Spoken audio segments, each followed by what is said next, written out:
short pause. Reports. Yeah. Okay. This one I think is really, really important. Okay. He gets excited about things. It's actually really cool. So we talked about the center line. Again, if you imagine in your head, you have a database and you have all these things filled out. Event report is the way to track the activities that happen on or along the pipeline. So third-party image, an inspection.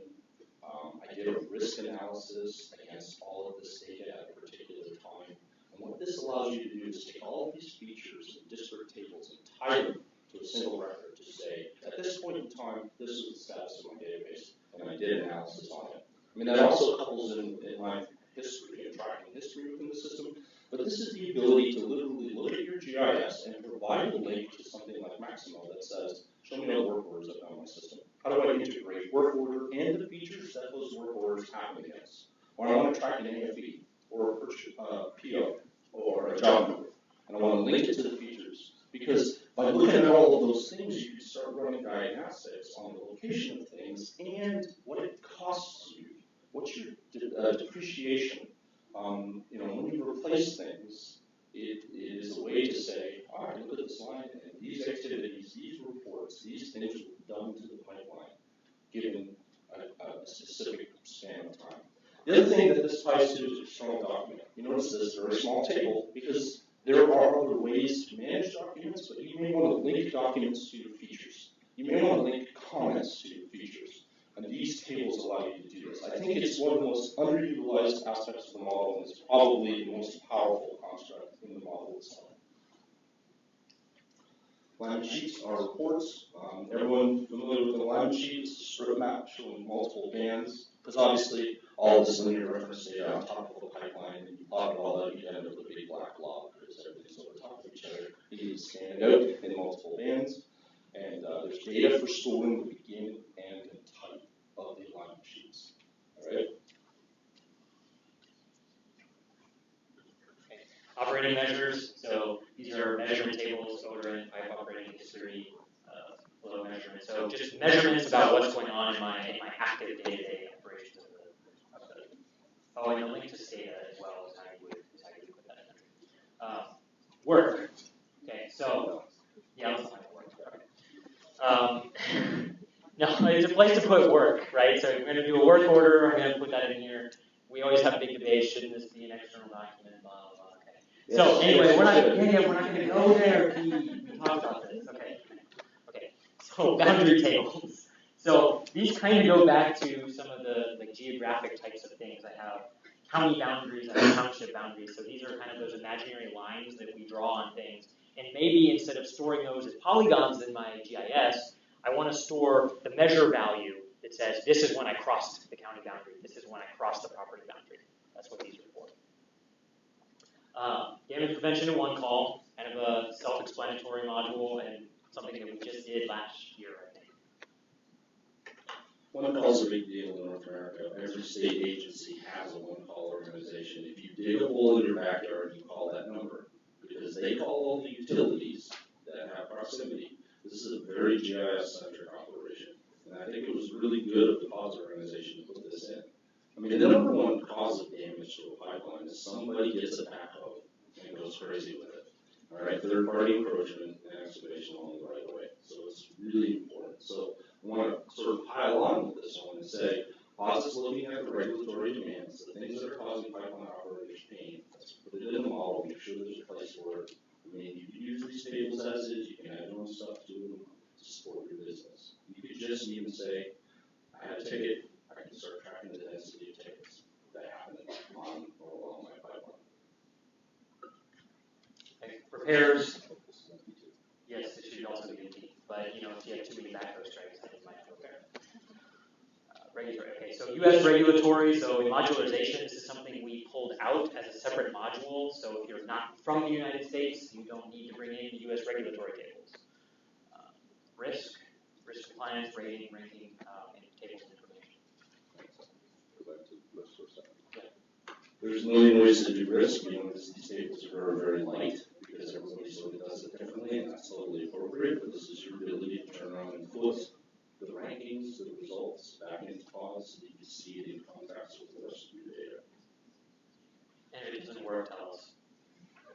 Okay, so then before, I don't think it's on the PODS 6 one, but before PODS 6, we had this little tiny box in the corner that listed a whole bunch of tables. They're offshore tables, so if you're offshore specific, then there's a list of tables for that. Offline events, so we talked a lot about that linear referencing thing. Well, PODS also has a way to store a polygon or a line or a point or what have you that's not necessarily associated with the station. It could be, but it doesn't have to be, and that's what offline events is for.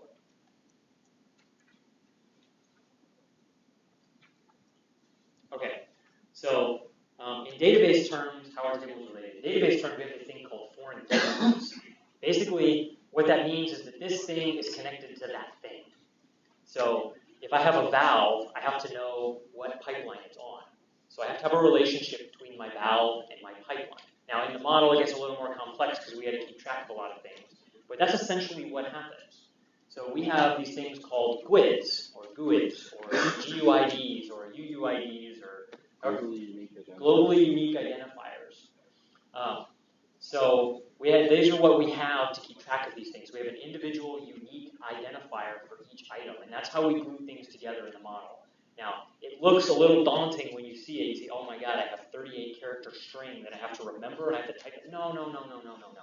It's a database thing.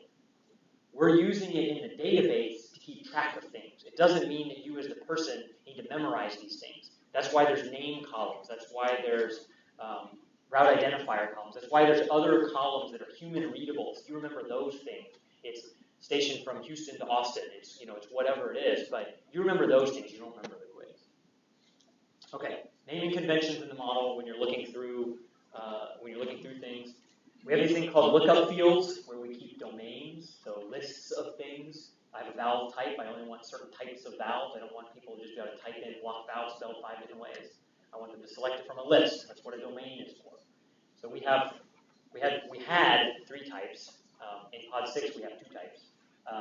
We have CLs, which are code lookups, GCLs, which are global code lookups, and SCL, which are subcode lookups. So anyway, so we simplified this a little bit, and we're probably going to do some more simplification depending on what kind of domain feedback we get from some of the working groups. The whole idea of those is that every field will have a valid value list. Yeah. And you populate that list, so when someone enters a record into the database integrity says you can only enter one of those valid values for that attribute. So again, it's just the idea of protecting database integrity, making sure that all of this investment in time and effort where you put into your database, people are entering the data correctly.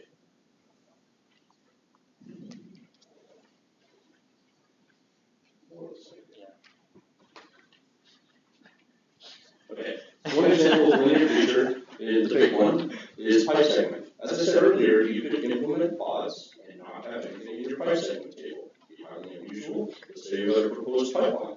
You could put that proposed pipeline with a center line, create the lines and the routes, and fill in the coordinates to get the position of it.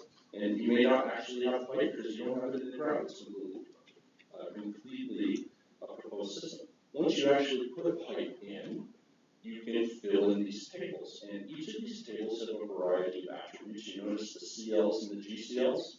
Okay, this is the naming convention to tell you that there is a code lookup table associated with this attribute. It is defined by the values in those code lookups. You'll also notice that pipe segment has no line information and no begin and end measure. That's because it relates to the event range table.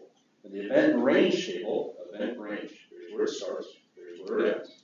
For a point, it's only going to start and stop at the same spot like a valve. Okay?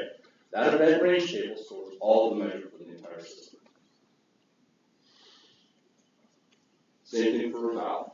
No linear referencing, tons of attributes that describe it, lots of code lookup values that can be stored in the main tables. So, what can PODS do for you? Go back to that slide when you have a data model. You're storing your asset information. You decide what PODS is going to do for you. That's driven by your business. PODS is big enough and flexible enough and open enough to to do pretty much whatever you want it to do and store information however you want it. There are some database integrity rules that you have to follow because it is a database. Go back to the whole idea of COD in the third normal form.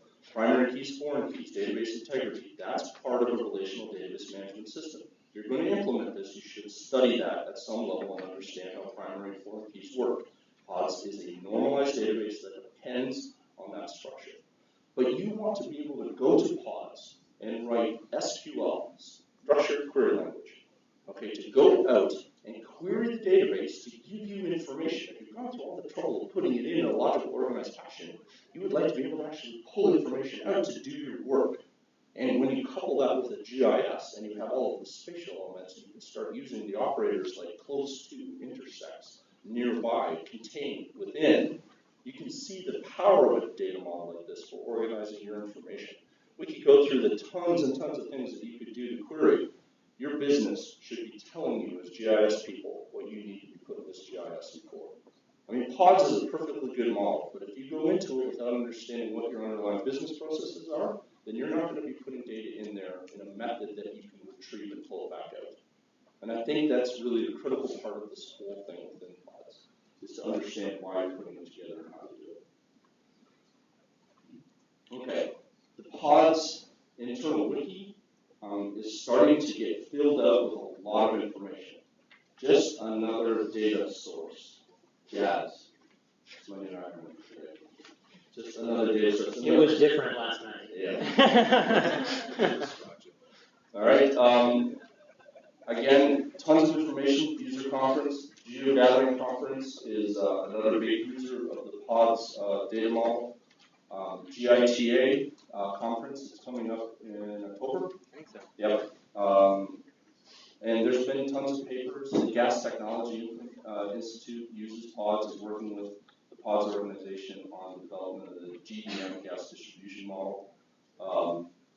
And again, PPDM and PUG are two other resources. This will all be available from the PODS site so you can get it. But all these places, you look for PODS, PPDM, pipeline data models. Go Google it, you'll find tons of information. Yep. One of the things that we have on the wiki is kind of a question and answer type of thing, kind of like a forum. It's maybe not the coolest forum in the world, but it is a forum. There are some people that use it. I try to answer the questions that I can answer. A lot of the questions that come up there, maybe half of them I suppose, are actually more business-related questions. So how do I store this piece of information, or what does this piece of information mean to PODS? Those are kinds of things that, personally, me as a vendor, I don't really want to answer that. If you have a question where you want to know, what does it mean to the business, other operators need to jump in and say, hey, we do this, right? That you guys are the ones that run the pipeline, not us. So if you got questions about technical stuff, I'm like all over those. So if you want to know how to store this, why this is there, where it links to that, I'm there, Kirk's there, he's there, we all answer them. But I really want to encourage you guys to get in there and look at the questions and not just ask them, but answer. Because it really should be a place for all of us to communicate and to discuss these types of things. And we haven't really used it very well yet, but it's evolving. Yeah, it is. Can I tell them how to get to it? Yeah. So if you go to the PODS website and you're a member of PODS, your company's a member of PODS, in the right-hand corner, it'll say, well, you may have already had a login. Your login is your email address. Okay? If you haven't done that yet, there's a not registered link. Click that, fill out a little form. That will automatically log you into the wiki as well. They're separate sites, but they're connected. So you go to the website first, create your login, and then you can go ahead and click over to the wiki and you'll already be logged in. So just want to wrap up.